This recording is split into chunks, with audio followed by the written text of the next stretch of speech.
aos Efésios, capítulo 1.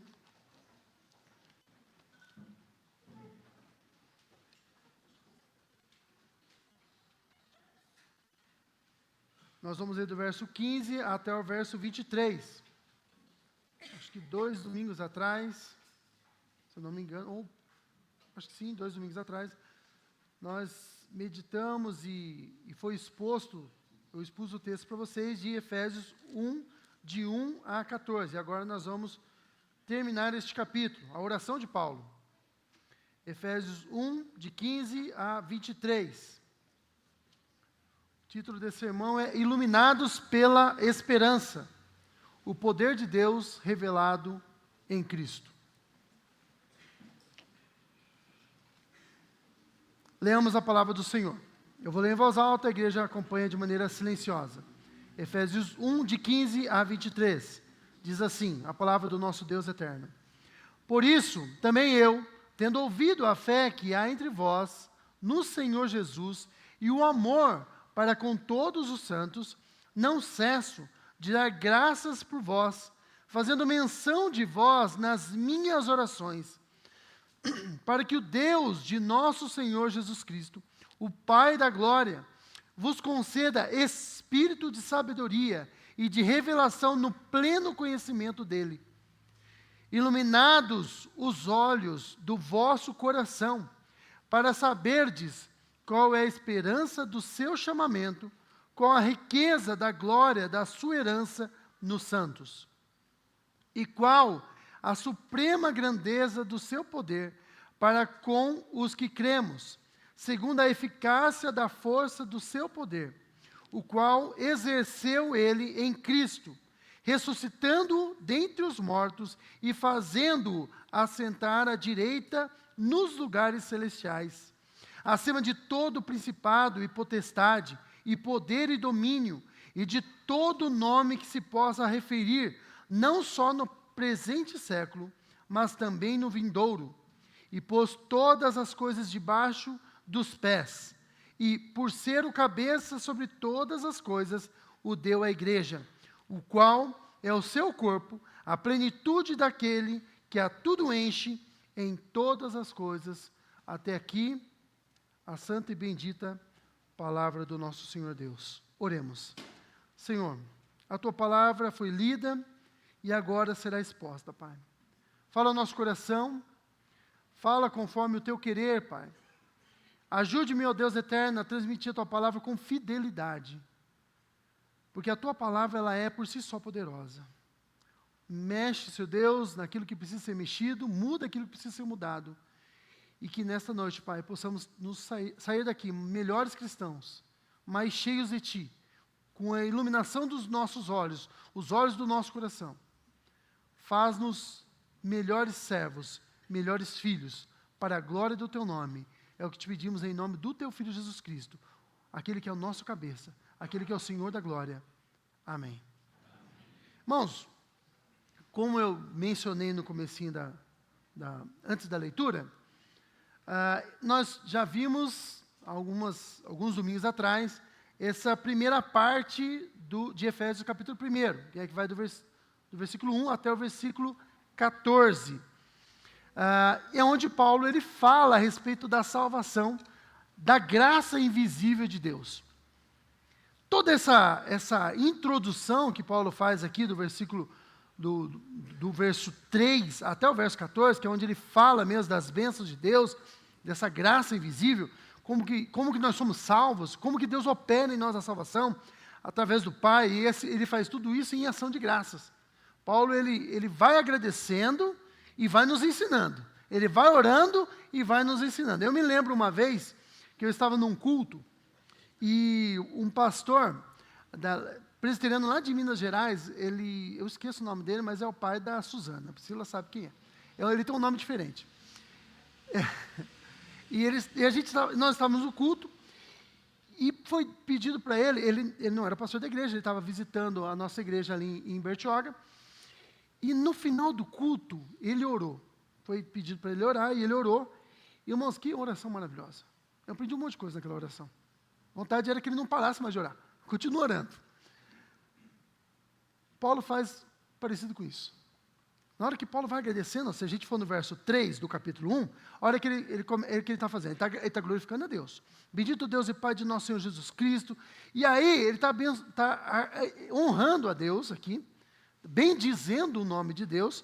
E aí, a hora que ele começa a dizer por que ele está bendizendo, é porque ele vai explicando as doutrinas da graça. Que nos abençoou com toda a sorte de bênção espiritual na região celestial, nos escolheu em Cristo, nos predestinou para Ele, eu estou pulando aqui os versos, tá?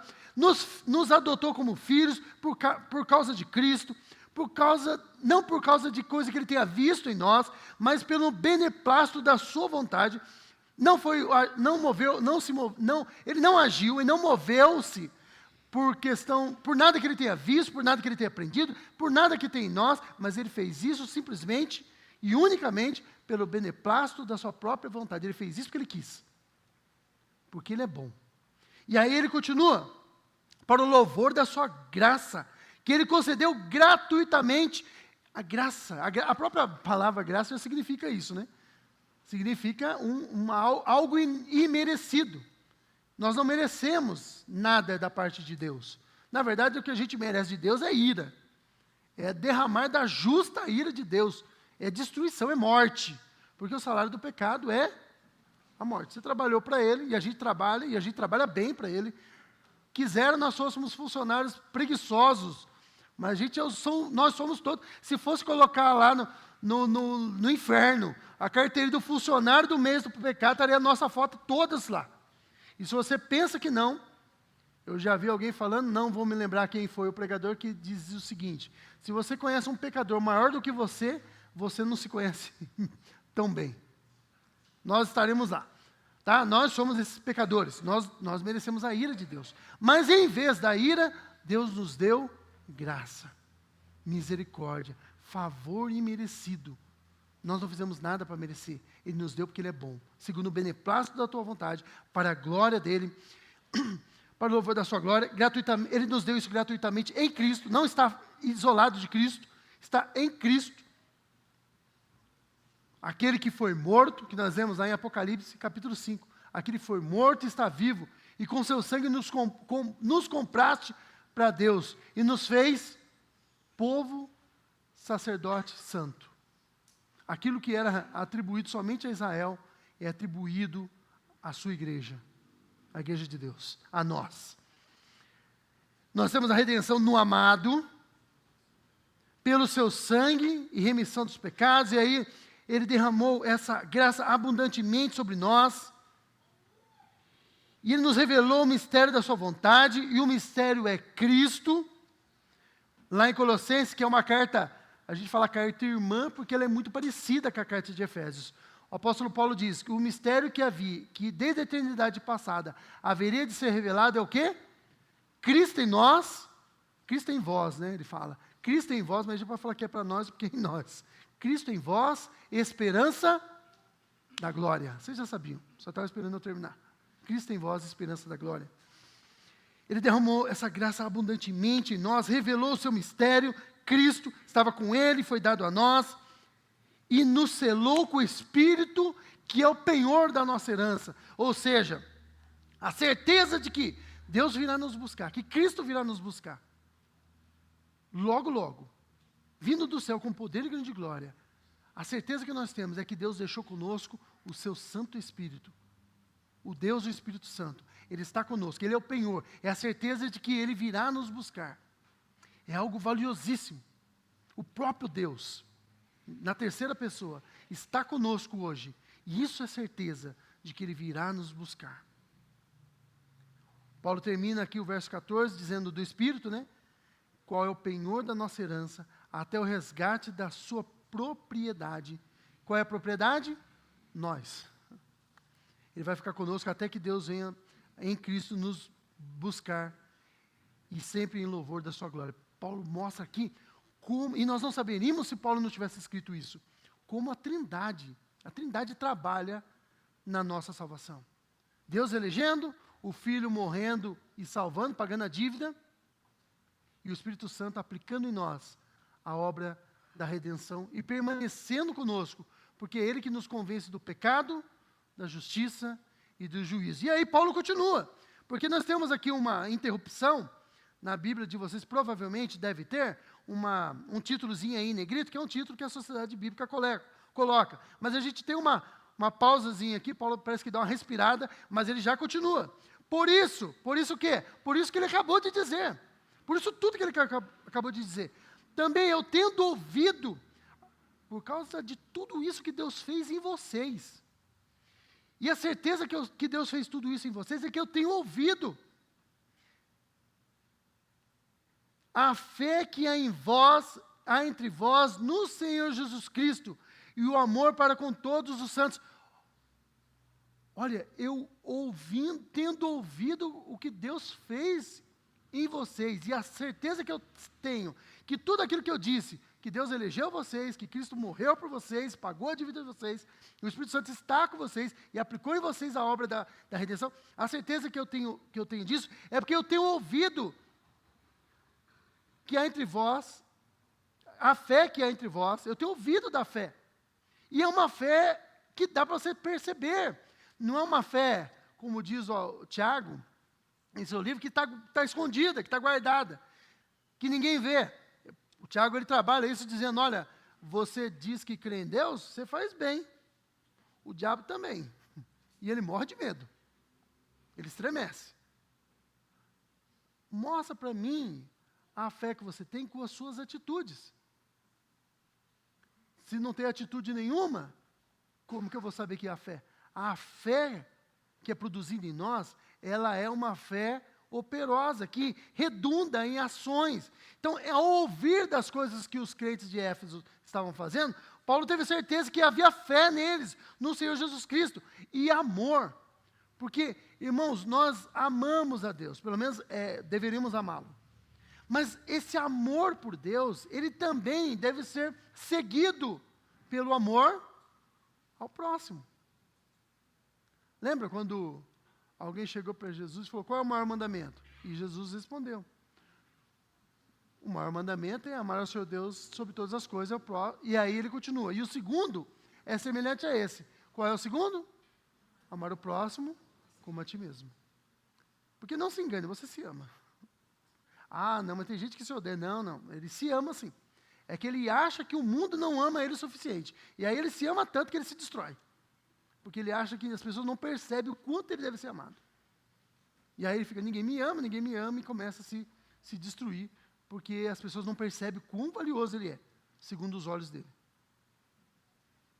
Por isso também eu tendo ouvido, e quando Paulo ouve de todas essas coisas, da fé que há neles em Cristo, e do amor que ele tem por do amor que eles têm pelos santos, o que Paulo faz? Ele não para de agradecer, dar graças, e aí agradecer não aos Efésios, ele agradece a Deus. Eu não paro de agradecer por vós, ele está agradecendo por eles, por aquilo que Deus fez por eles. Agradecendo a Deus por vós, fazendo em menção de vós nas minhas orações. E aí Paulo fala o seguinte, olha, ao ouvir tudo isso que Deus fez em vocês, da fé que vocês têm, do amor que vocês têm pelo próximo, pelos santos, eu não paro de agradecer a Deus. Porque tudo que um pastor quer ouvir, irmãos, é que a igreja dele crê em Deus e reverbera esse amor, essa crença que ele tem por Deus, em amor aos demais, servindo a Deus e servindo ao próximo. Isso que a igreja faz. Paulo está falando com a igreja. Paulo não está falando com pessoas soltas por aí. Com pessoas que não, eu posso ficar, eu vou só assistir o culto em casa, transmitem lá, que bênção. Não precisa nem ir para a igreja mais. Não, o culto, ele é coletivo. É a reunião da assembleia. Note sempre que a Bíblia fala que, a Bíblia nunca vai dizer que a igreja é você. A igreja somos nós. Ou seja, é a união. A igreja é o povo de Deus unido. Isso é a igreja. Era a igreja no Antigo Testamento, era o povo de Deus unido. A igreja no Novo Testamento é o povo de Deus unido. A Assembleia de Deus. A Assembleia dos Santos. Não é o nome da igreja, não. Eu estou falando que a Assembleia é o povo de Deus reunido. Tá? Então vamos lá. Não cesso de dar graças por vós, fazendo menção de vós nas minhas orações. E qual é? Bom, a gente viu aqui a razão pela qual Paulo está orando. E qual é o conteúdo dessa oração? O que Paulo pede a Deus em sua oração? Para que Deus de nosso Senhor Jesus Cristo, o Pai da glória, vos conceda o Espírito. O Espírito aqui na sua Bíblia, irmãos, está em letra minúscula, mas não é o seu Espírito. Esse Espírito deveria estar em letra maiúscula. É o Espírito Santo. Por que a gente sabe disso? Porque Paulo veio trabalhando na Trindade desde o começo desse capítulo. Lembrando que Paulo não escreveu em capítulos, tá? Ontem eu estava ouvindo um rapaz pregando, e ele falou assim, ele estava falando de Tito, e ele falou assim, Paulo escreveu esse livro em 3 capítulos. Eu falei, nossa, não sabia que Paulo tinha colocado capítulo 1. Depois capítulo 2. Não, Paulo escreveu corrido. Nós que dividimos em assuntos. Lá, à medida que Paulo vai mudando de assunto, nós vamos trocando os capítulos. E às vezes a gente erra nessa mudança aí de assunto. Mas veja, o motivo da oração é porque eles têm sido, porque eles têm demonstrado essa fé toda e porque Deus tem feito tudo isso neles. Não é nós que operamos essa transformação. Não é você que faz essa operação. Não é você que faz essas coisas. É Deus operando em você. É Ele realizando essas coisas em você. Através de Cristo, pelo Espírito Santo. Então, a oração de Paulo agora, o pedido de oração dele, ou o que ele tem pedido a Deus, é que Deus, o nosso Deus, né, Pai de nosso Senhor Jesus Cristo, Pai da glória, o Pai glorioso. Paulo também, outro ponto importante e interessante a gente prestar atenção em Paulo, é que à medida que ele vai falando de Deus, ele fala de Deus sempre em tons muito, sempre adorador. Eu estava aqui na quarta-feira, nesta quarta, nós estávamos terminamos de estudar o capítulo 19 de Apocalipse. E aí cantamos um hino, e aí estudamos, né? Fomos para o estudo. E aí eu mencionei uma coisa importante. Irmãos, adorar a Deus é algo maravilhoso. E toda vez que a igreja está reunida, a gente não pode perder a oportunidade de estar junto e não adorar a Deus. Porque a gente pode fazer isso sozinho. Mas junto é poucas vezes que a gente tem a oportunidade de nos reunir. Quando nós nos reunimos, a gente tem que fazer o quê? Adorar a Deus. Nós vamos estudar a Bíblia? Primeiro vamos adorar a Deus. A gente não pode perder essa oportunidade. Paulo não perde essa oportunidade. Não perca essa oportunidade, você. Está reunido em irmãos? Adore a Deus. Ele merece, ele é digno de toda adoração, de todo louvor. Lembre-se, nós somos salvos para o louvor da glória dele. Mas Deus é assim, ele é, irmãos. Porque Deus, ele ama a si mesmo mais do que todas as coisas. Porque se Deus amasse você mais do que a ele, ele quebraria o primeiro mandamento e ele seria idólatra. E Deus não pode ser contra ele próprio. Ele ama a ele mesmo mais do que todas as coisas. E porque ele se ama, nós o amamos. Vos concede espírito de sabedoria e de revelação no pleno conhecimento dele. Que o Espírito de Deus mude vocês. Não dando dons novos. Vocês já têm tudo que precisam. Vocês já foram salvos. Veja como essa segunda sessão desse capítulo, aqui que nós estamos estudando, ele se conecta com a primeira sessão, que nós já estudamos em outro domingo. Vocês já foram eleitos, vocês já foram salvos por graça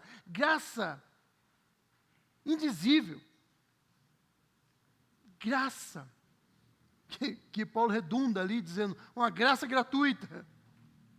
Graça no amado, vocês têm Cristo, vocês têm o selo, o penhor da herança. Que agora o Espírito de sabedoria ilumine, dê pleno conhecimento para vocês, iluminando os olhos do vosso coração. Vocês já sabem, vocês já conhecem essas coisas, que essas coisas venham ganhar um novo sabor na vida de vocês. Que vocês venham compreender exatamente o que foi que Deus fez por vocês. E o que o Paulo está dizendo para Éfeso, para os crentes de Éfeso lá, é o que ele está dizendo para vocês hoje. Olha o que Deus fez por você. Olha que graça gloriosa, que bênção indizível.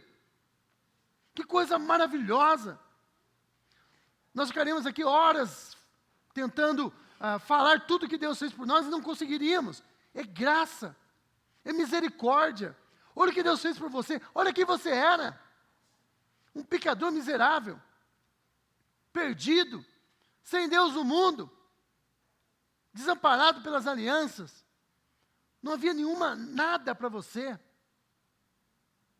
Mas nós que estávamos longe, Paulo fala vós, né, lá em Colossenses, vós que estavam longe, ele trouxe para perto, que os olhos do coração de vocês sejam iluminados, que o centro da vida, porque o coração, para o hebreu, ele era o centro da vida, que o centro da vida de vocês, que tudo que é em vocês seja iluminado, que vocês consigam enxergar e compreender o que Deus fez por vocês, que essa graça maravilhosa seja revelada para vocês compreendam. Que vocês compreendam o que Deus fez por vocês, onde vocês estavam, e aonde vocês estão agora. Olha que coisa gloriosa que Deus fez. Vocês eram filhos das trevas, agora Ele fez de vocês seus filhos, filhos dEle, filhos de Deus. Nós estávamos perdidos. Daqui a pouco Paulo vai usar outra analogia, ele vai dizer, vocês estavam mortos. E Ele deu vida para vocês. Do vosso coração. Para que Paulo quer que os olhos do coração dele sejam iluminados? E isso é a ação do Espírito Santo. Para saber qual é a esperança do seu chamamento, para que vocês compreendam tudo que está relacionado, tudo que está incluído no chamado que vocês receberam. Vocês foram chamados para a salvação, porque Deus os chamou. Ele que nos chamou, Ele que veio atrás de nós. Nós não queríamos Deus, você não queria Deus. Você queria outro Deus. Você queria qualquer outro Deus. Mas o Deus da Bíblia você não queria. Porque é um Deus santo. Um Deus que exige santidade. Um Deus que exige mudança de atitude. Um Deus que diz que o seu pecado, se você não mudar, se você não abandonar o seu pecado, você vai para o inferno. E depois vai pior que o inferno, você vai para o lago de fogo e enxofre. Vai passar uma eternidade sofrendo. Para que vocês compreendam a esperança do seu chamamento, a esperança do chamamento, do chamado de vocês, é a riqueza da glória da sua herança nos santos. Vocês estavam mortos, vocês foram transformados, vocês agora têm vida, vocês têm agora vida em relação a Deus, vocês estão vivos em relação a Deus, na presença de Deus. Vocês que já conhecem de Deus, Paulo está dizendo, vocês agora podem experimentar mais dessa salvação, mais da comunhão, mais da presença de Deus, mais da compreensão que tudo que vem embalado junto com essa salvação, com esse chamado, que é a certeza da vida eterna, que é a certeza da paz nessa vida, que é a presença de Deus junto conosco, que é o Espírito Santo em nosso coração, nos dando a alegria da salvação. Lembra a oração de Davi? Ó Deus, torne a dar a alegria da sua salvação. Nós temos a alegria da salvação. Nós temos a esperança que mesmo que a gente morra aqui neste mundo, morra aqui nessa terra, em breve o Senhor Deus virá em seu Filho Jesus Cristo. Jesus virá, Deus Filho, virá nos buscar e vai nos levar para estarmos juntos com Ele para sempre. Que a oração de Paulo e a oração que ele faz para os crentes de Éfeso e por nós, é a oração que diz respeito a nós, é que nós compreendamos tudo isso. E ao compreender tudo isso, nós sejamos mudados.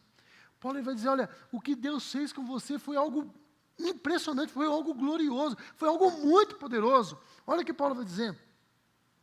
Iluminados os olhos do vosso coração, versículo 18 que eu estou, para saberes qual é a esperança do seu chamamento, qual A riqueza da glória da sua herança nos santos. Olha, vocês entendam a esperança do seu chamamento, entendam também qual é a riqueza da glória da sua herança nos santos.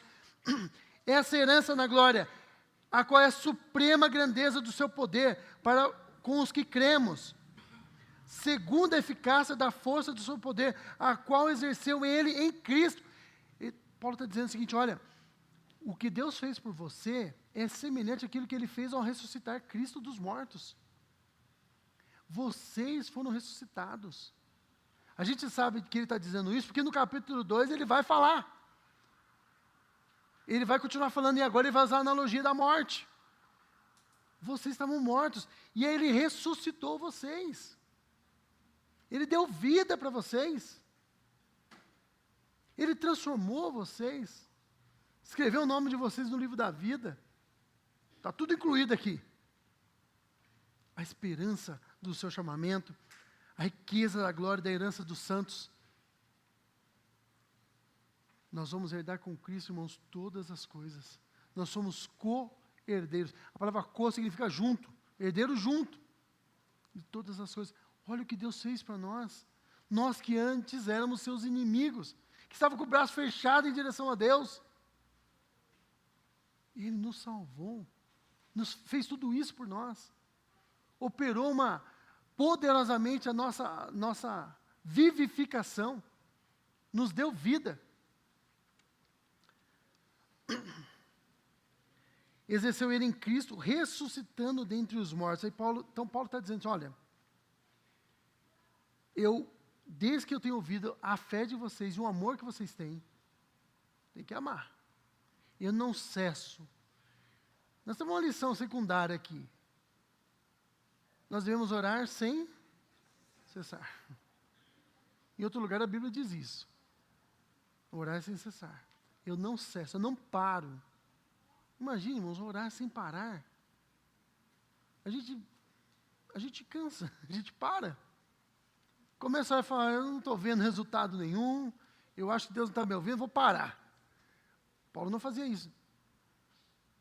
Não cesso de orar. E não cesso de dar graças. Não paro de agradecer a Deus. Porque tudo vem de Deus. Eu agradeço, eu não cesso de agradecer, não cesso de orar, faço menção sempre de vocês nas minhas orações. E oro, e o que eu oro? Eu oro para que Deus ilumine os olhos do coração, abra os olhos do coração, para que vocês possam enxergar. Para que a fé não seja algo somente de racional.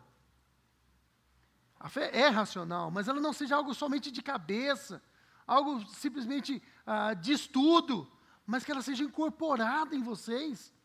Que isso possa redundar em ação, porque você pode saber muita coisa e não agir em relação àquilo que você faz. Conversa com os filósofos que tem por aí hoje em dia. Eles explicam um monte de coisa para você, mas ele não vive nada daquilo. Eles falam de ética e não vivem nada daquilo. Mas que esse conhecimento, ele venha transformar vocês por dentro. Vocês possam compreender quem Deus é, o que Ele fez por vocês, e isso possa mudar a vida de vocês. Porque nós estamos acostumados com as coisas de Deus, irmãos. Alguns de vocês, eu praticamente nasci num berço evangélico. Quando a minha mãe foi salva, eu tinha por volta de 3 para 4 anos. Eu nunca vivi, nunca me perdi, nunca fui para o mundão, nunca tive vontade de nada disso. Nada dessas coisas me seduziram. Graças a Deus por isso. Nunca tive vontade em danceteria, nunca tive vontade, nada. De droga, de bebida, de nada. Nada disso. Graças a Deus por isso. Deus foi muito bom. Muito bom mesmo. Muito mais do que eu mereço.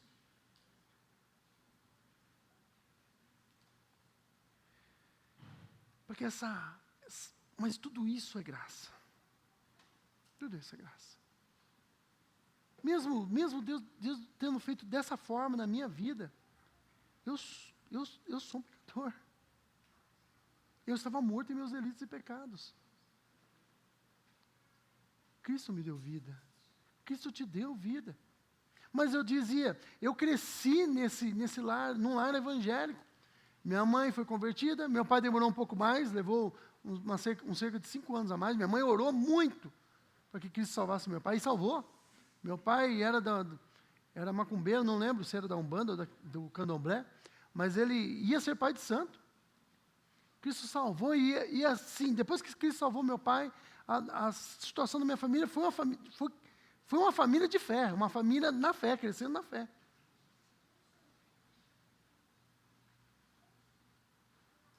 Pois bem, mesmo nessa situação toda, Deus tendo feito tudo isso, eu começo a falar outras coisas e esqueço que eu ia falar, né?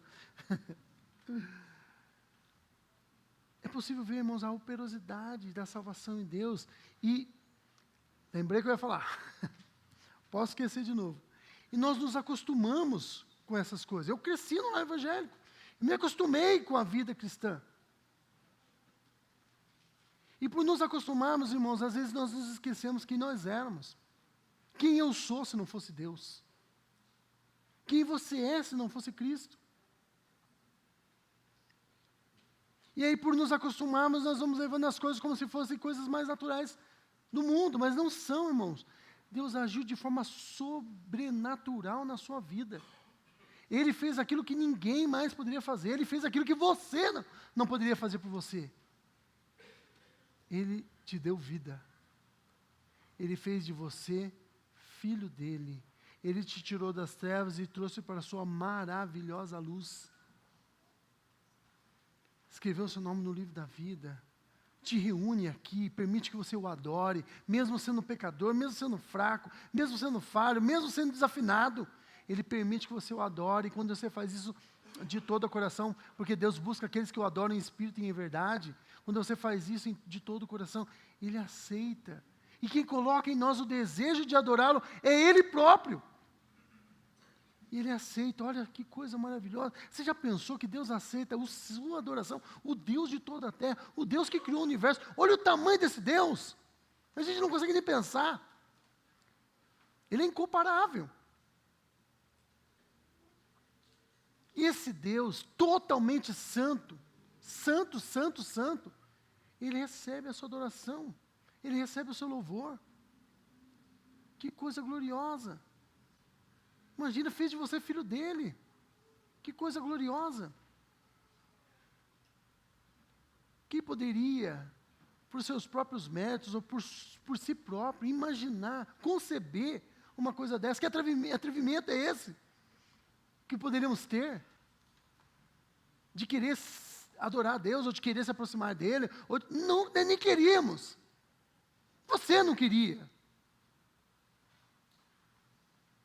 Mas Ele mudou você. É sempre importante, irmão, lembrarmos quem Deus é. E quem nós somos. Porque quando lembramos de quem Deus é e quem somos, então a gente compreende exatamente o que Deus fez por nós. O poder que nos transformou é comparável ao poder que trouxe Cristo de volta aos mortos.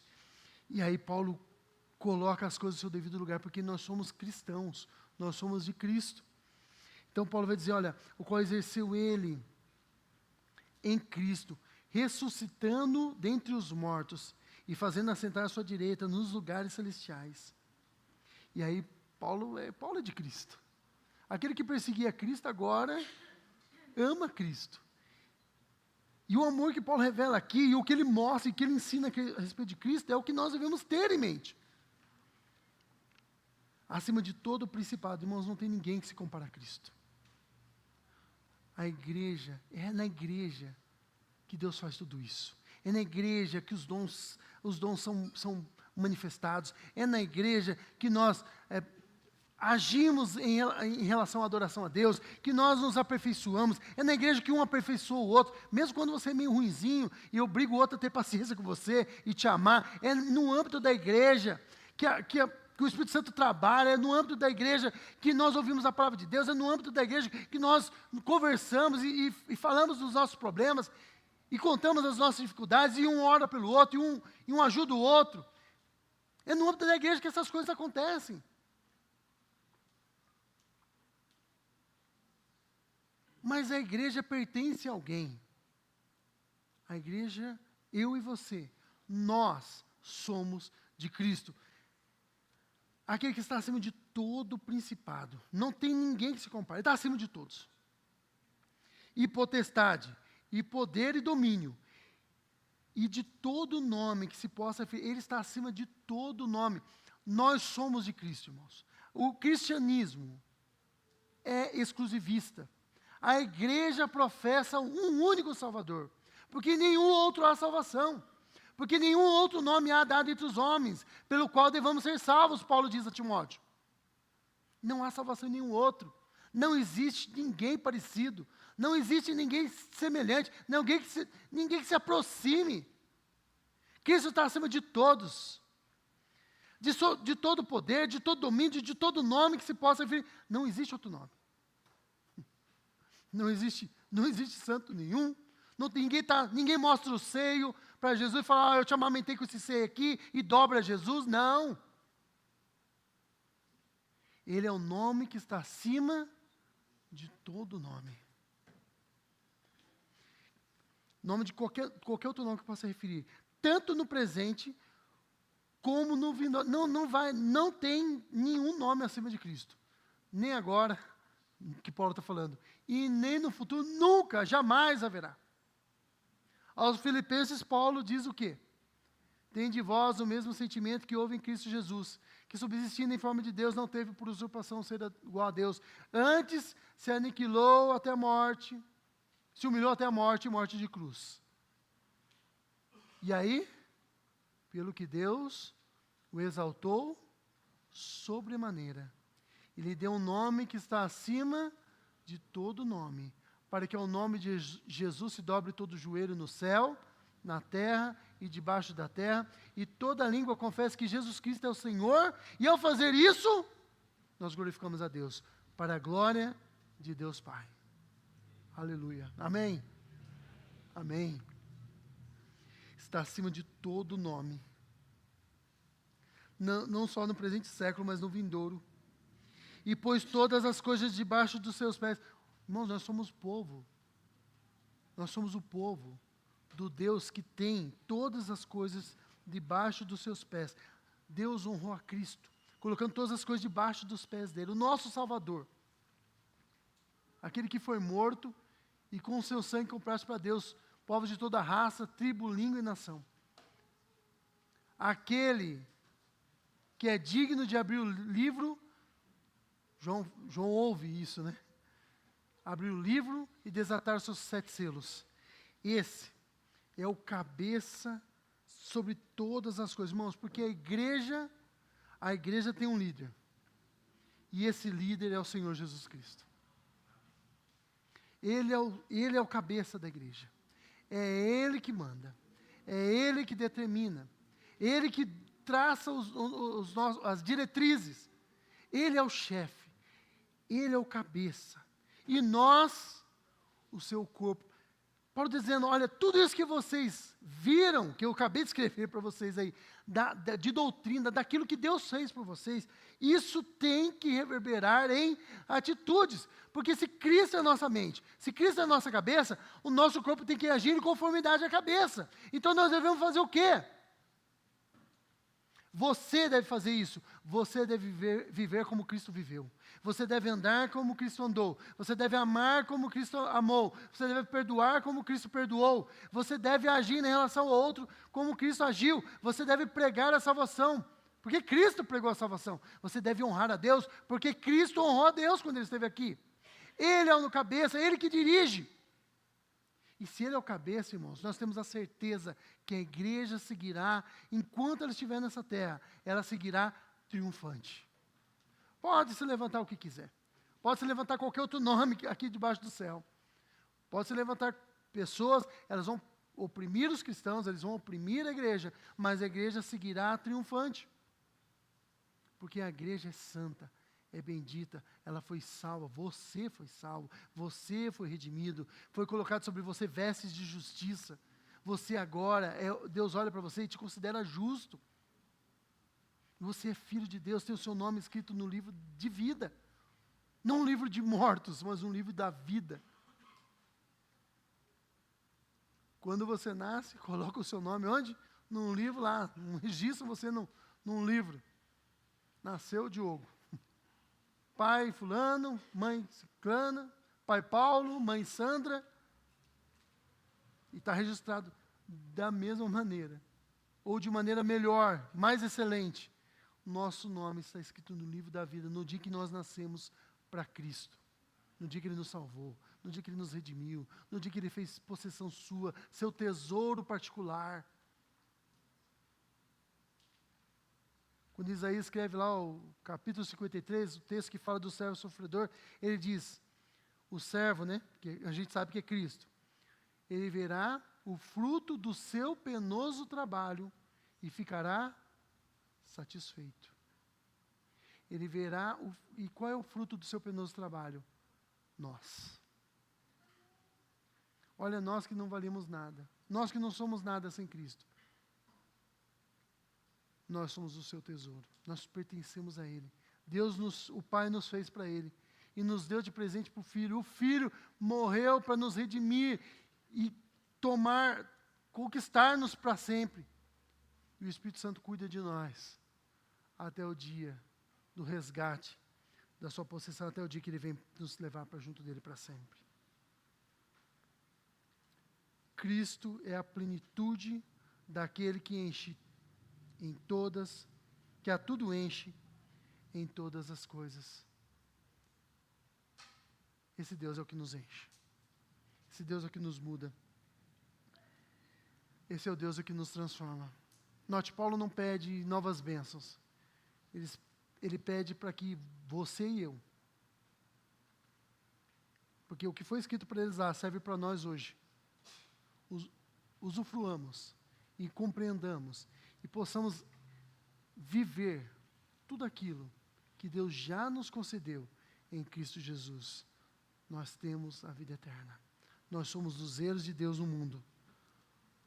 E a vida eterna, Jesus diz lá na sua oração, que está registrada lá em João 17, a vida eterna é que te conheçam a ti, o único Deus, e ao teu Filho, a quem enviaste. A vida eterna começa agora e ela se estende para sempre. Começa já. E uma vez que nós somos salvos, uma vez que tudo isso aconteceu, uma vez que Paulo já orou por nós, e essa deve ser a nossa oração também, nós devemos, irmãos, buscar essas coisas.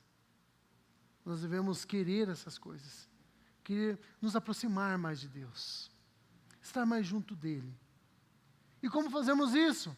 Fazemos isso através da oração e da leitura da palavra. Que haja desejo e anseio em nosso coração. Para que nós conheçamos a Deus intimamente. Para que nós conheçamos aquilo que Ele tem preparado. Nós estávamos estudando hoje o livro de Jó, capítulo 29, 30 e 31. Quem estava dando a aula não era eu, mas eu estava ali, eu já tinha estudado a lição, eu estava ali prestando atenção na aula e dando pitaco. E tem uma hora, irmãos, que Jó ele fala assim, que ele sentia saudade da amizade que ele tem com Deus. É assim que está traduzido na nossa Bíblia. Mas no hebraico, a palavra amizade, ela não é bem amizade. O Jó está dizendo, eu tenho saudade da época que o Senhor segredava na minha casa, o Senhor segredava aos meus ouvidos.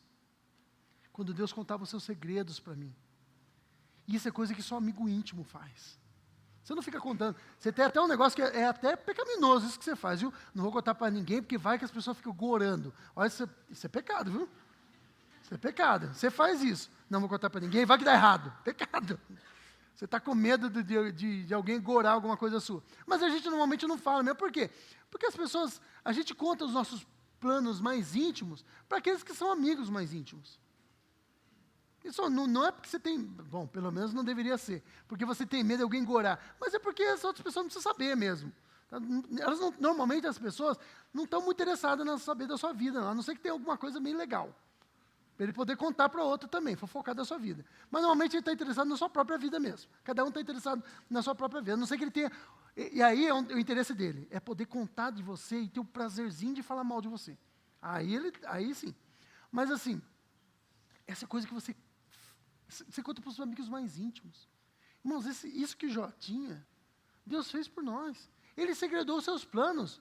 Você duvida? Ele não fala isso no seu ouvido, não. Apesar que ele fala isso quando é pregada a palavra. Ele faz isso quando você lê a palavra de Deus. Ou você tem dúvida de como que tudo a história vai acabar? Olha como que ele nos trata como amigos íntimos. Nós éramos inimigos dele. E ele nos trata como amigos íntimos. Ele contou como a história acaba. Ele deu spoiler. Ele já nos contou. E sabe o que acontece no final? Cristo está lá. E sabe quem mais está lá? Você está lá. Você está lá. Que coisa gloriosa. Depois de todo o castigo e destruição que Deus promoveu aqui na terra, e acabar com tudo, e acabar com esse mundo aqui, do jeito que a gente conhece. Sabe o que vai acontecer? Você vai estar lá. E novo céu e nova terra, onde habita a justiça, onde não precisa de sol, porque Cristo é o sol. Onde Ele vai enxugar dos nossos olhos toda lágrima. Esperança da glória do chamamento.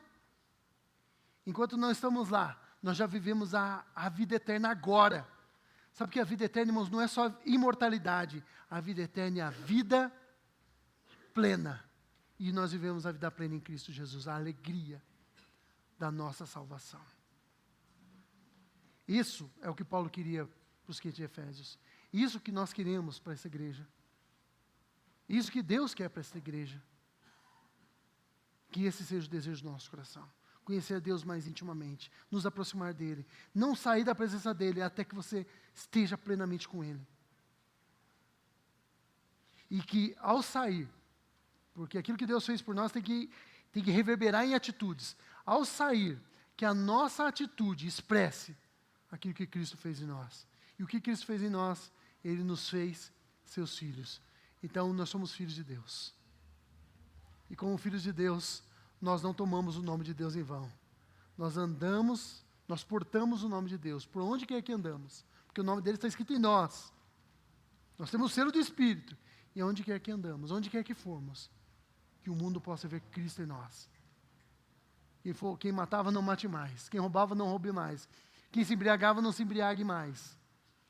Quem saía dissolutamente por aí, não faça mais. Quem se drogava, não se droga mais. Quem mentia, não mente mais. Quem amava o pecado, não ame mais. Odeie o pecado. E ame a Cristo. É isso que Deus tem para nós. Que Deus abençoe. Feche seus olhos. Vamos orar.